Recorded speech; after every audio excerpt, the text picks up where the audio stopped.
An industry association is studying technologies to boost Singapore's capabilities to recycle plastics. It's anticipating demand for recycling to rise, especially with the upcoming moves like getting people to return their beverage containers. Right now, only 6% of plastic waste is being recycled in Singapore, partly due to reasons like contamination. Melissa Goh. These plastics are being sorted to check that they're clean before they're sent off for recycling overseas. With demand rising, this firm says prices for recyclables like these have gone up by up to 30% in the past year. The pricing of all these demand of all these recycled plastics is actually increasing because of the shortages of all these raw materials also.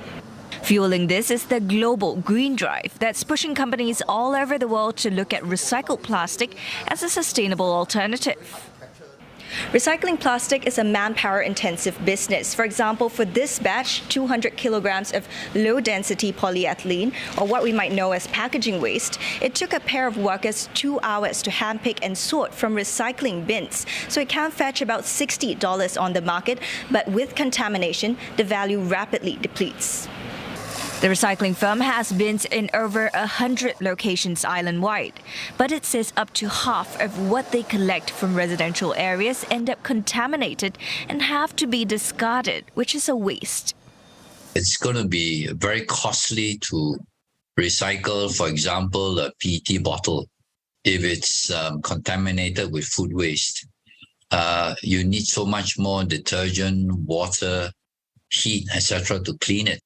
Only 6% of plastic waste in Singapore was recycled last year, most of which the association says was done overseas. But it feels that having clean containers returned through an upcoming scheme can help. It believes this can also teach people to separate their recyclables from contaminants like food waste. This would boost the volume of recyclable plastic, making recycling locally more feasible. If we have a recycling plant in Singapore, we can basically treat and produce our own regional resins, which can then go into making bottles again, which there is a market for these recycled bottles.